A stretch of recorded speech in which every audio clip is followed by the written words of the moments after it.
Hey, what's up, everyone? Welcome back. It is Super Bowl week. We are in the final week of the year. We've only got one game left to talk about. And so this picks video, it's obviously the last one of the year. It's going to be a little bit different. We're going to be talking about the Super Bowl, but also a lot of the prop bets revolving around the Super Bowl, because I know people bet on a whole lot more than just the final score against the spread. So we're going to jump into it, starting off with the first thing that the game's going to starting off with, of course, referring to the national anthem. And Gladys Knight is singing it this year, and I did a little bit of scouting on this. I watched a recording of her singing the anthem, 27 years ago, all the way back in 1991, and she did it in 1:32 at that time. It's over under 1:43 now, so I feel pretty comfortable betting the under on this one. I don't think she's going to be changing her cadence to singing it that much. She kind of strikes me as somebody's going to play it straight and just sing the damn song. So I'm going to go under on 1:43, not throwing in a whole bunch of extra little things in there like maybe Mariah Carey would do or something like that. I know it sounds weird that I'm kind of diving into detail on this, but hey, you can make a lot of money on over under for the anthem. It's one of the most bet on things every single year, so it's a legitimate thing to talk about. But moving on to the actual game itself, New England's favored by 2.5, which some people might seem to think it's a little bit generous. I'm personally going to bet on the Rams to cover that. Straight up, I'm picking New England to win. I do think they are going to win the Super Bowl, but I don't think it's going to be like a field goal type game. Like if I was going to give an actual score prediction, I would say 28-27 New England. I think it's going to be a very close game. I think New England's going to kind of control it early and have a really good first half, and then the Rams are going to kind of make a run in the second half and score like 21 second half points, if I was going to guess. But I feel like New England's going to have a better plan in the first half of the game, and then the Rams are going to be playing catch up and all that. But so if I was going to make a score prediction, 28-27, but since New England's favored by 2.5, I'm obviously going to bet the Rams to cover that. It's a very, very narrow line, so you could justify going either way, but I don't know. This game strikes me as maybe smaller than a field goal.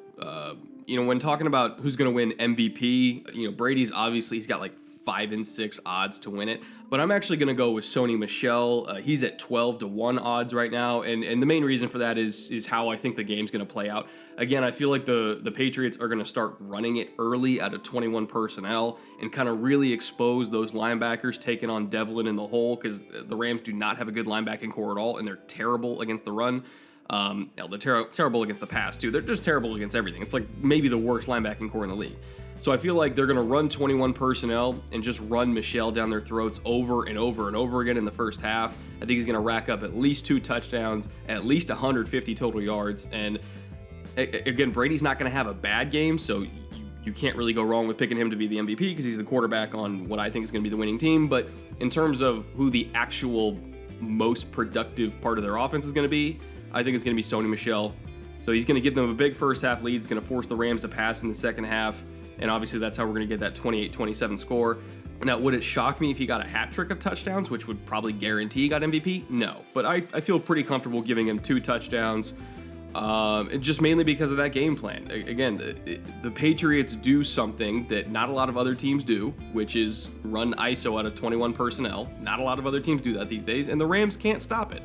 They haven't been able to stop anything like that all year. So I feel pretty good about that pick. Moving on to the receiving props, we have a trio of very good receivers in this game. Julian Edelman, Robert Woods, and Brandon Cooks, obviously a former Patriot himself. Edelman, weirdly enough, has the highest over-under on yardage in this game, probably just because people know what he does in the playoffs, and he's super clutch in the playoffs, always very productive in the playoffs.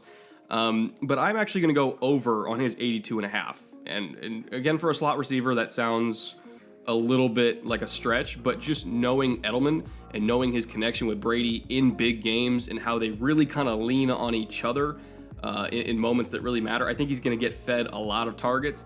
Not to mention that the Rams' outside corners, less so Marcus Peters, but especially Aqib Talib, which I'm going to go over, obviously later in the week. I got a film room coming out on Talib. They are worse matchups for the Patriots receivers than Nikel Roby-Coleman is for Edelman. Like, in terms of receiver versus corner matchups for Patriots against Rams, Edelman is by far their best matchup against Roby-Coleman. So I feel like Tom's going to lean on him even harder just because he's not going to throw to Aqib. Or if he does throw to Aqib, it's a hell of a lot riskier than throwing it at Nikel Roby-Coleman. So Edelman's going to get a whole bunch of targets, and I think that's going to accumulate the over on that 82.5, especially when Wade starts going into those kind of roles to cover 4 and cover 3 that he likes to do to try to confuse Tom. That's going to influence him to probably maybe throw a lot more checkdowns. If he's just seeing all these safeties roll all over the place, he might realize that I don't have time to kind of decipher these safeties with Aaron Donald coming after me. I'm just going to find Julian and dump it to him. So just from a pure volume standpoint, I would expect Edelman to hit that over. Moving on to Woods, he's sitting at 75.5 at his over-under. I would probably go with the under on that. I feel like he's probably going to draw the double team, whereas Gilmore might isolate on Cooks. Just my educated guess. That's what I think they're going to do. They might kind of flip it the other way around because Cooks and Woods are very similar productive. You can argue that either one of them is the true number one on that team, but if I was going to guess, I would say they put Gilmore on Cooks and then probably just double Woods over the top. So with that double treatment, I would probably expect that Woods gets somewhere maybe between 65 and 70 yards, not quite 75.5. Again, not a horrible day, but definitely well under his standards. Maybe he gets a touchdown, maybe he doesn't, because I think he's a better red zone weapon than Cooks, but just with that double help over the top and inside, when they kind of bracket him inside and out on those deep overs, I don't know if he's going to be as productive as you normally would expect him to. And then Cooks, obviously, he's over under 73.5, but because he's isolated on Gilmore, and because he has that true deep threat speed, he's a great route runner, Goff's got a great deep ball, really all it takes is for him to get loose once, and he can hit that over. Maybe it's a little bit more risky to bet the over on him, but I feel better about him getting loose one-on-one against Gilmore than I do about Woods getting loose against a potential double team. So I'm going to go with the over on Cooks. Again, that's kind of a moonshot. I'm swinging for the fences on that one, but I think the chances are better that he pops off a big play than Robert in this game. And then moving on to the running back props. Again, another trio of very good running backs. A duo in particular in New England that I think is going to go off in this game. Again, Michel, I mentioned earlier, I think he's going to get MVP. So obviously I'm betting the over on 77.5.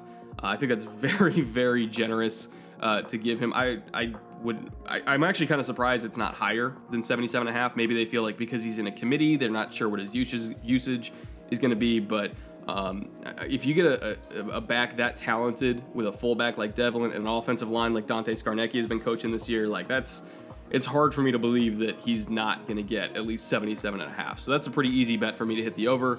Gurley's over under is 67.5, which again, if I'm predicting, or at least if my prediction's accurate, that the Rams are going to be down early, you would think, okay, they're not going to run with Gurley, but again, same kind of thing was with Cooks. All it takes is one run with him. He can bust off a 40, 50-yard run literally at any moment. So all it takes is one good play for him to hit 67.5. Like, that's a very, very conservative number. It's probably only that low because they're not sure what the health of his knee is, but I mean, he's got 2 weeks off. He was barely used in the playoffs. They're probably been resting him the whole time, hoping that they make the Super Bowl, and then they have a fully healthy Todd Gurley for the Super Bowl. So again, maybe it's a little bit risky because you're gambling on the health of his knee, but I mean, my God, it only takes one run for him to hit that over. So you're really just betting on his big playability, and there's very few running backs that are as good at breaking off big plays as Gurley. So I feel pretty comfortable with that one. And then James White, we have the over-under at 52.5 receiving yards, which, again, that's a pretty easy call for me, too. I feel like this is going to be a Julian Edelman and James White kind of game in the receiving game. And when I look at White in particular, there's a concept that I feel like the Patriots are going to go back to, and the Saints used it over and over and over again. They used kind of a variation of it on that, non-pass interference that wasn't called. It's called a rail concept, and it's a rub concept against man coverage, and you're essentially kind of running a quick hitch from like a reduced split, and then you got either like a running back or like somebody who's faking a sweep coming along on a rail route on the other side. And they ran it with Alvin Kamara over and over again. Like, they would split him out wide, they would go into empty just to show man coverage, try to make sure that it was man. They'd put him back in the backfield, and with man, they would then run the rail route, and they had nobody that could cover him. Littleton couldn't get there. None of the safeties could get there. Like, they resorted to having Ndamukong Suh line up at defensive end to chip Alvin Kamara releasing on a route. Like, that's how desperate they got by the second half in that game, because they couldn't stop it. And so if you're thinking, okay, Alvin Kamara is tearing us up as a receiver, what the hell do you think James White's gonna do? Like that's a pretty easy call for me to, like, 52.5. Like that's a very conservative line for James White against this kind of defense that can't stop running backs in the pass. Like I don't understand how it's that low, but whatever. I'm comfortable betting on that over. Like that's a pretty easy bet for me. So again, I'm going to go Michelle over, Gurley over, White over. This is going to be a very running back intensive kind of game. And then finally, we got the quarterback prop bets. Brady over under 314.5. A lot of people are going to be betting over on that just because of Brady's last few Super Bowls. I mean, he threw for 1 billion yards in those, especially last year against Philly. He threw for like 505. But again, I feel like this is going to be a running back kind of game for the Patriots. They're going to pound it from 21 personnel. They're going to get into like third and short situations and rely on Julian and James to convert those. I don't expect a whole lot of deep shots. I don't expect a true shootout. Like there's going to be plenty of points in this game. Like I said, 28-27. But I don't expect the need for them to throw as much as maybe they did against Philly last year. So overall, I'm going to go under on 314.5. If he hit like 300, I wouldn't be surprised, but like I'm more confident in him throwing for 290 than I am for him throwing 325. Again, not because he's incapable of it. I just don't think he's going to have to. I feel like it's really going to be a pound the rock kind of game.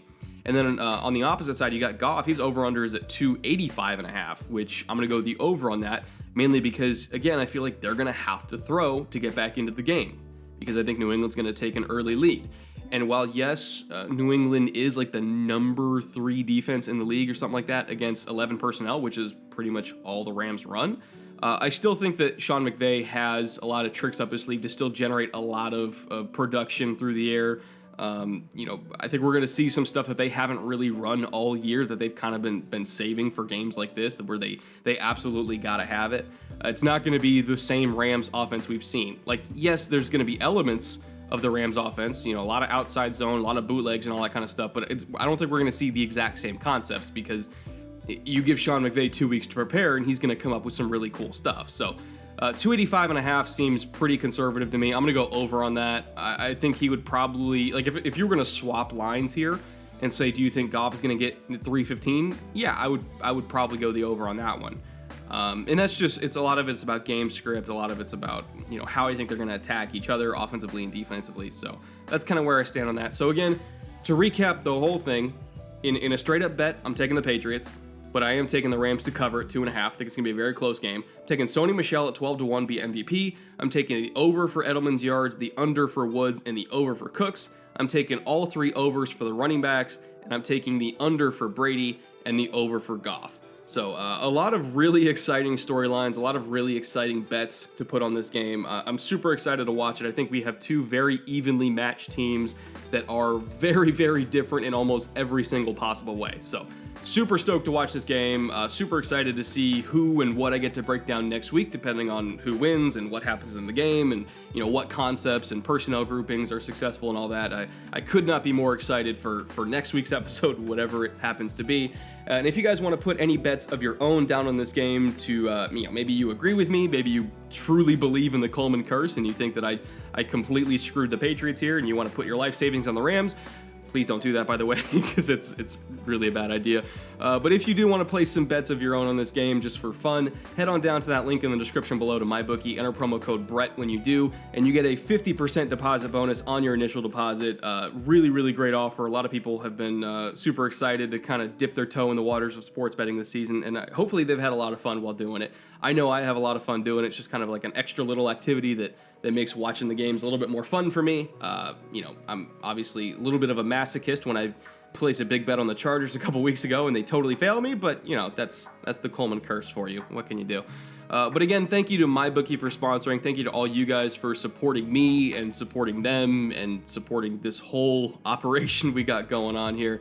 It means the world to me. You guys have been amazing. So I got one more film room coming before the Super Bowl. It's on Aqib Talib and, maybe his legacy more than him as a player at the moment, but I feel like he's a very underappreciated player, and I feel like the Rams would not have made the Super Bowl without him. So I'm super excited to dive into that, and that'll be out, I believe, tomorrow.